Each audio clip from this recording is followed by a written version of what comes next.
hope you guys are doing well.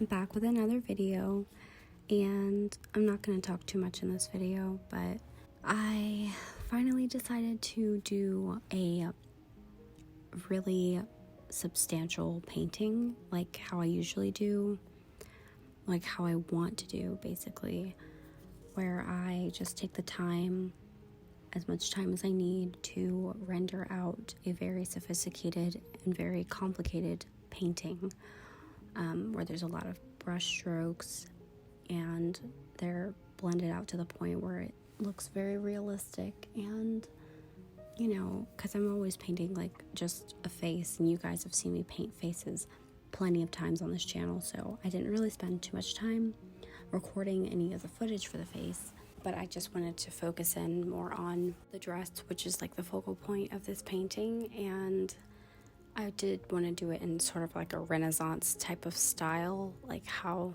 you'll see at the end of the video, another example that I've done. But I just really like doing highly rendered and detailed paintings every once in a while, because you can practice so much until it's time to put those practices into an actual painting. So yeah, that's why I do these. And yeah, I think I snapped on this one, so I hope you guys like it. And thank you guys again for all the sweet comments and everybody who's just been so supportive of me. These videos wouldn't be possible if it wasn't for you guys liking and subscribing, so yeah, I really appreciate you guys so much. And one more thing I wanted to talk about was basically some of the challenges I ran into when I was doing this painting.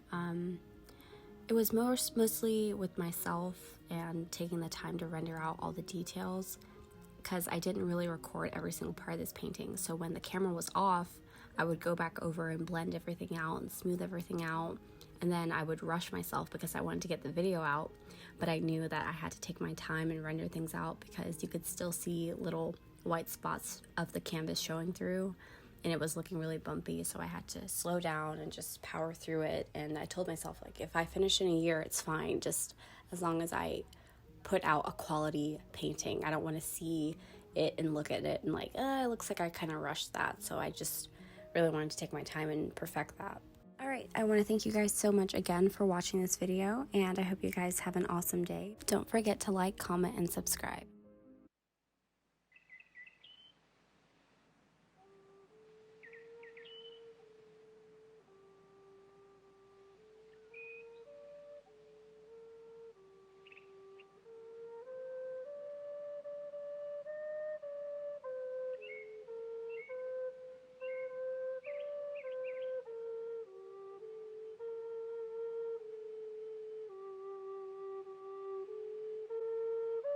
Vincent Malloy is 7 years old.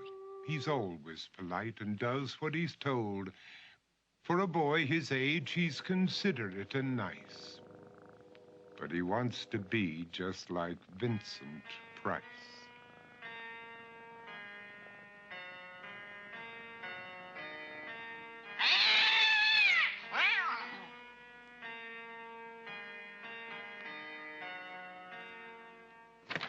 He doesn't mind living with his sister, dog, and cats, though he'd rather share a home with spiders and bats.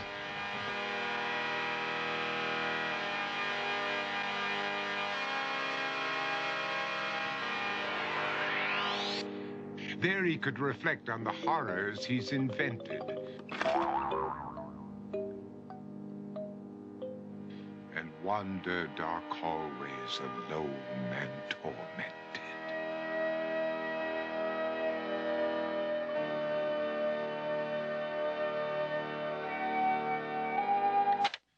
Vincent is nice when his aunt comes to see him, but imagines dipping her in wax for his wax museum.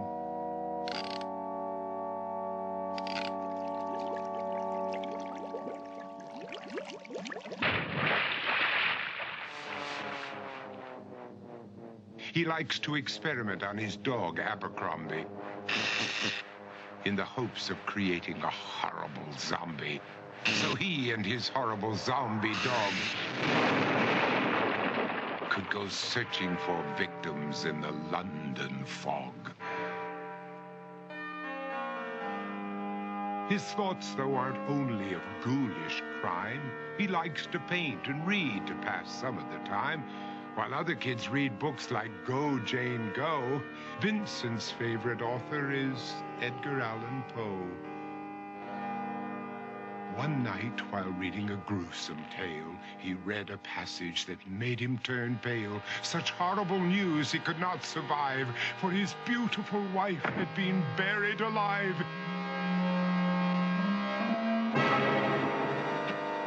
He dug out her grave to make sure she was dead, unaware that her grave was his mother's flower bed.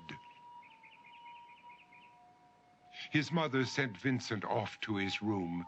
He knew he'd been banished to the Tower of Doom, where he was sentenced to spend the rest of his life alone with the portrait of his beautiful wife. While alone and insane, encased in his tomb, Vincent's mother burst suddenly into the room. She said, "If you want to, you can go out and play. It's sunny outside and a beautiful day."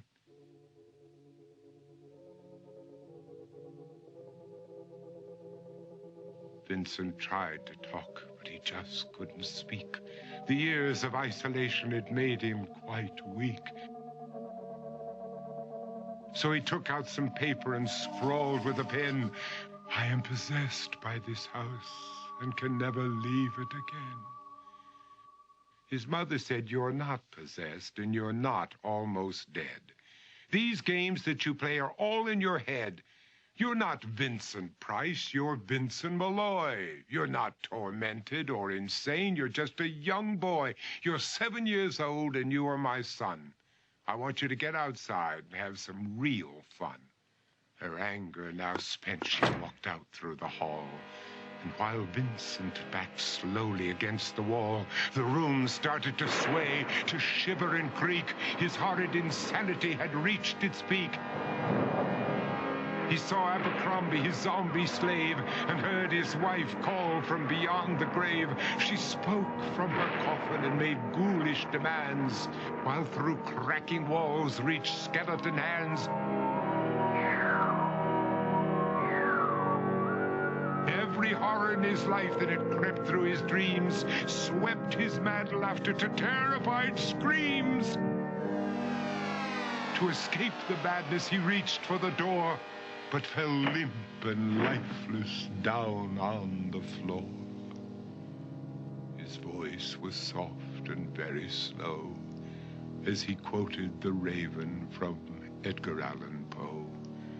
"And my soul from out that shadow that lies floating on the floor shall be lifted nevermore."